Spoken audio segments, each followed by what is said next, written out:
This is CounterPoint, and I'm your host, Tanya Granic Allen.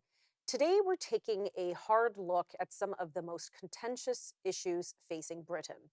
A bombshell new report on grooming gangs has reignited questions about why authorities failed to act for so long, whether political correctness trumped public safety, and who should be held accountable.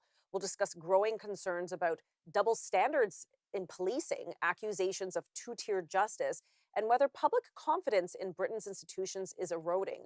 We'll also examine the role of immigration and integration and how those issues have played into these debates, and why these issues continue to dominate political discussion across the UK. As Britain confronts these difficult realities, we'll ask what lessons other Western countries, including Canada, should be drawing from this experience. Joining me now is Eric Kaufmann, Senior Fellow with the Macdonald-Laurier Institute and Professor of Politics at the University of Buckingham in the UK.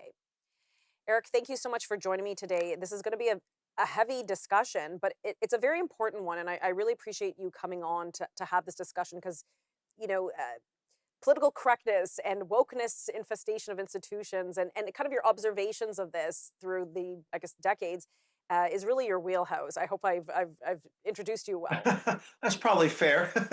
So let's start because I wanted to do this show, when it was booked, the grooming gang rapes report I had no idea this was coming. I knew that there were some investigations. I had no idea the report was going to land. This just landed. Uh, it's a horrific report. I read through, I don't know, the first maybe 20 something pages. I couldn't read any further. Over 250,000 of victims, girls, young children, um, sometimes boys as well. Perpetrators, predominantly, according to this report, Pakistani Muslim men. The authorities turning a blind eye. Just please unpack what has gone on here, please. Yeah, I mean, there are a whole set of questions. The first thing I would say is the idea that the culture war is just about arcane debates on campus or in the media.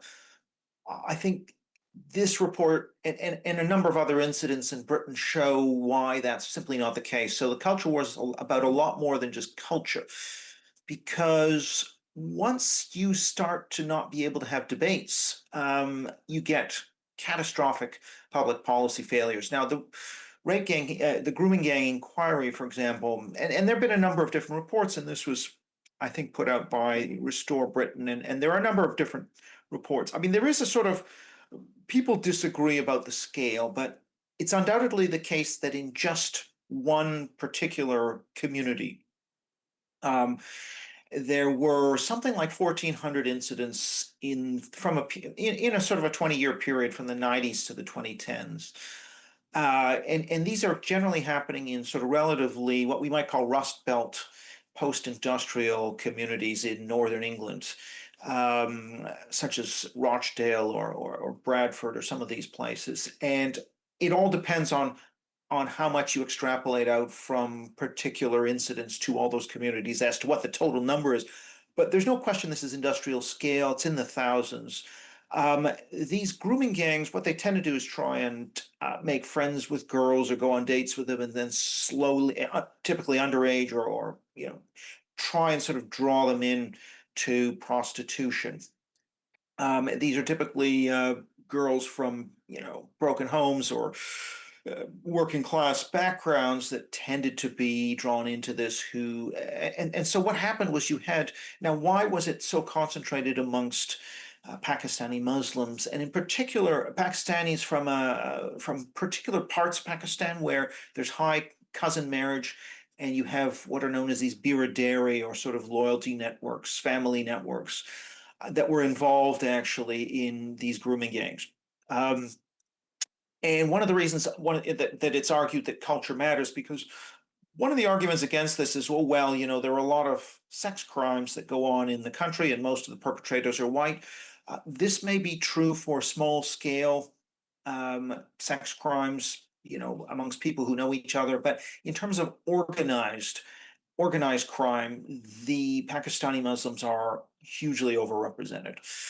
And I And think, one of the Eric, questions is, let me just yeah, cut you off there. I think that's what yeah, really has been so startling is I had no idea that the concentration was so high amongst one ethnic group.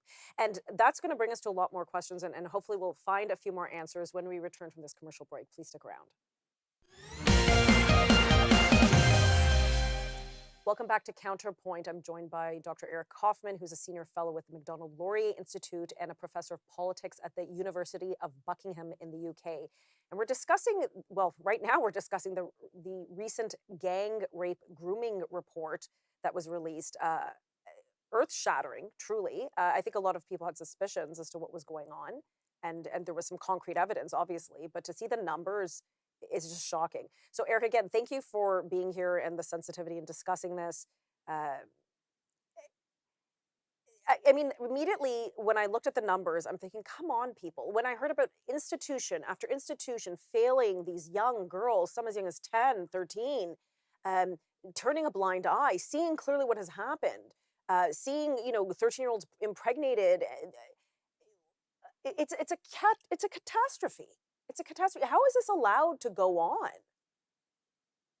Well, I mean, I think this is really where the whole question of two-tier justice, the question of, I mentioned the culture war isn't just about cultures. So if, for example, it is taboo to criticize members of minority groups that have been viewed as in some way sacred and therefore cannot be criticized, and anything that might criticize such a group essentially is beyond the pale, that means you can't have an even-handed justice system. So what happened actually in these communities was that the local police, the local government, the local social services were walking on eggshells, didn't really want to pursue the grooming gangs because the members of the grooming gangs were ethnic minority, Pakistani in this case, and they didn't want to be accused of racism. So sensitivities over racism essentially shut down the operation of justice and of child protection.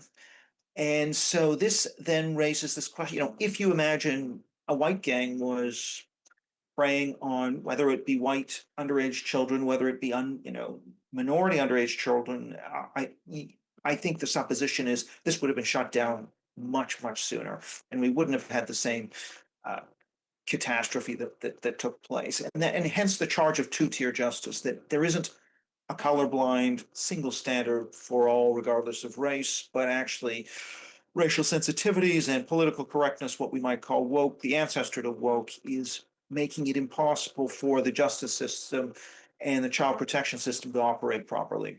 And how pervasive is this infection of the mind, if you will? Because for a children's aid services agency to not intervene knowing a child has been raped, I mean, that's pretty warped. Absolutely, it is, and it shows just how powerful these taboos are. Woke, which I define as the making sacred of historically marginalized race, gender, sexual identity groups, means that if you are criticizing any member of such a group, or even perhaps seen to be even indirectly criticizing, then that's kind of seen as punching down, and therefore you are opening yourself up to charges of racism, sexism, transphobia, etc. I think that's exactly what's happening in this case, is that people who should have had a responsibility to protect these children and to apprehend the rape gangs failed in their duty because they were essentially paralyzed by this ideology. And this ideology, which runs through not just, typically labor or left-leaning councils, but also the police services and child protection. Again, what we're going to see in the next few segments is that this issue has now hampered law enforcement in many other ways. And we even saw recently, and this is actually why I first wanted this show, is because of the Henry Novak case.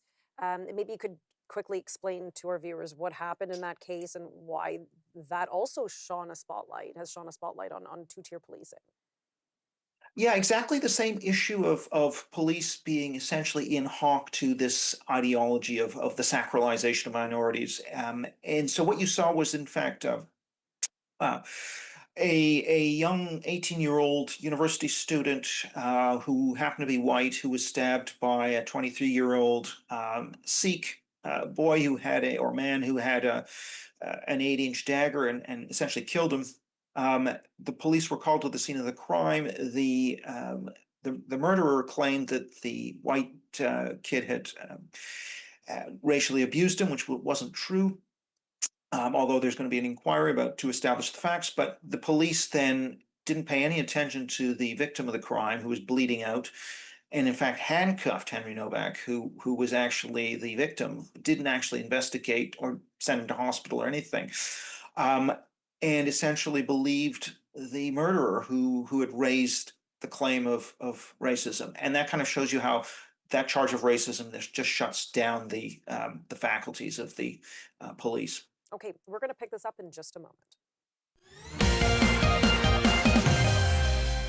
Welcome back to CounterPoint. Again, we're joined by Dr. Eric Kaufmann as we unpack what's been happening in the United Kingdom, where there have been cries and allegations of two-tier justice system, of government agencies failing to act. And why? Well, it seems it's because people are bowing to the altar of political correctness. Well, again, joining me for that discussion is Eric Kaufmann. Eric, thanks again for being here. With that Henry Novak case, again, that teen who basically was handcuffed and bled out, seemingly, I mean, as the court case came to show us with the evidence, because it was a white on minority crime, and the police didn't do an initial investigation. But even if he was the perpetrator, he's bleeding out. People should get medical attention. Put that aside. But what does this tell us, and what has this done to the United Kingdom's public perception of fairness and equal treatment under the law, and these sacred tenets that so many people feel that they have when they're in a westernized society, but now seems not to exist any longer? Yeah, I mean, again, it gets back to that the consequences of political correctness or wokeness are not just confined to universities or discussions, right? So we're now seeing it affecting, affecting the real world. Let's just take a couple of other UK examples. One is the Manchester Arena bombing, where the terrorist suspect was not stopped because the security people feared the charge of racism. And so this is the individual that actually perpetrated this terrorist atrocity. Another example was in Nottingham, where a schizophrenic individual with a known history of severe mental illness was allowed out because the authorities didn't want their count of essentially those who'd been sectioned for mental health to be disproportionately black, and this individual went out and killed 3 people. There was the incident in Southport where a young black boy, again, same thing. They failed to act on a repeated pattern of behavior. Again, the fear of racism lurking there. So the commonality in all of these cases is that political correctness, fear of being called a racist, essentially paralyzes the ability of, in agencies, law enforcement, to do their job properly, resulting in loss of life and human tragedy. Now, that's really just the most visible tip of an iceberg. I mean, we could ask a lot of questions, for example, about if you have too many, let's say, black children, and typically in this case, West Indian black rather than African black. But so West Indian blacks are excluded from class for bad behavior above average, African blacks below average, actually. But the long and the short of it is, if you're not actually excluding bad behavior at a high enough rate, then you're going to get an unruly classroom that doesn't serve anybody's interests. Those are things that aren't going to make the news. The point here is just to say, again, the culture war is about much more than just culture. And in terms of the two-tier charge, I mean, it's not just that black or minority suspects are not being treated the same as white suspects, which clearly was the case in the Henry Nowak case and the Manchester Arena and the Nottingham instance. But it's also what is seen to be a double standard in the way left-wing marches and right-wing marches are treated. So pro-Palestinian marches, for example, large numbers being lightly policed, whereas sort of patriotic marches, let's just say, that are talking about we need to control our borders, that kind of march, which we've seen, has been treated or seems to have been policed much more aggressively. So here again is this idea of a two-tier justice system where certain causes and certain groups are treated differently.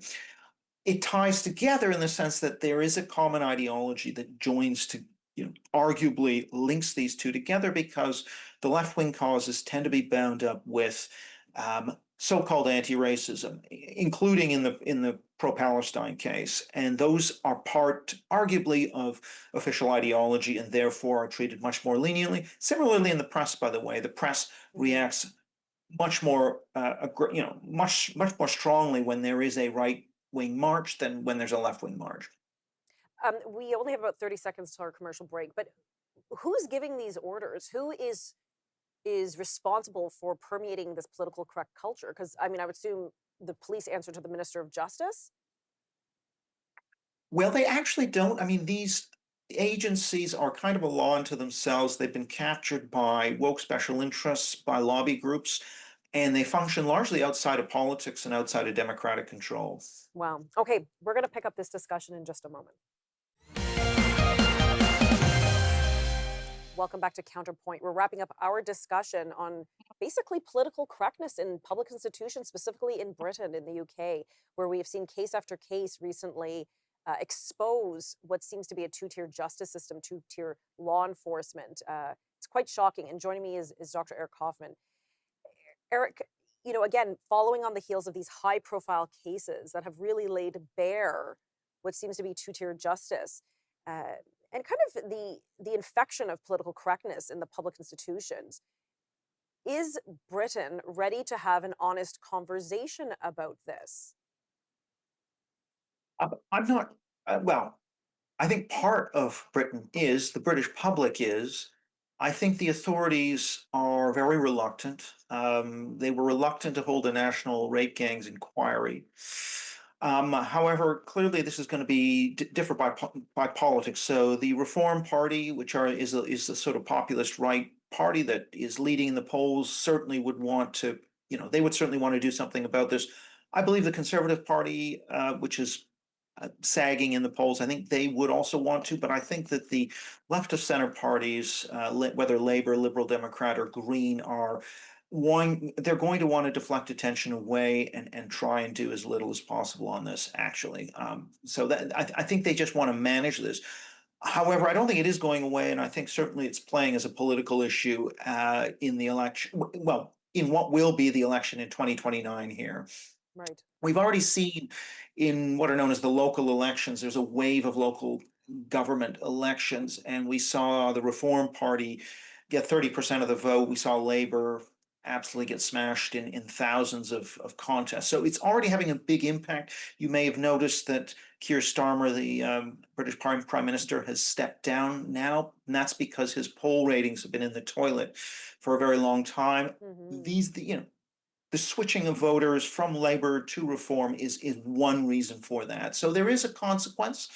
I do think there is pressure. I do think the system is partially responding in Britain. So there is pressure from the right-wing media, from right-wing political parties, which is making some difference. Dr. Kaufmann, do we have an issue with political correctness in our government systems, in our justice system here in Canada? Do we have a similar situation taking root here? Absolutely. I think it is as bad. In some ways, it's worse. It's just that for a bunch of reasons, there isn't, the rape gang issue is partly linked to a Pakistani immigration from a particular region that happens to have some of these clan networks. That doesn't exist as much in Canada. But certainly, if this were to have happened in Canada, I think it would have absolutely taken the same route. And in fact, there are, in Canada, you see, for example, crime sentences which are lighter for Indigenous and Black defendants, which doesn't happen as openly in Britain. You see, university grants and jobs that are, where they specify that no white men can apply. That occurs, but it's not as brazen in Britain. So yeah, it is absolutely the same culture in Canada. The agencies, government bodies are captured by woke interests, and so even if you take the trans issue, for example, in Britain, there's been more action to try and protect women's spaces than in Canada. So I'd say, yeah, if anything, I think Canada, the political correctness is worse. It's just that you don't have as much terrorism or grooming gang activity. If it were to happen, I think you would see exactly the same thing. Wow. Um, is there an opportunity for the UK and likewise for Canada to correct course, or are things so far gone at this point? And if they were to correct course, how would they accomplish that? How does that happen? We only have about 40 seconds left. Yeah, I look, to put it bluntly, I don't think the left of center political parties or the bureaucrats who also exemplify the same philosophy, I don't think they're willing to do anything about this. It will only come from pressure from right wing press and politicians. The right wing press is quite weak in Canada, so it's going to really come down to whether right wing parties are able to get into power. And if they're not, then the same regime is going to keep on rolling, I'm afraid. One of the reasons Britain is having this debate is because of the Conservative press and the Reform Party. Without that, it wouldn't be happening. Wow. Well, listen again, thank you so much for your time and for, your work in this regard to really expose what's happening. I appreciate it. Thanks, Tanya. And that's all the time we have for today. If you'd like to suggest a show topic, please reach out to me via X at @tgranicallen or via the Newsform website. See you next time.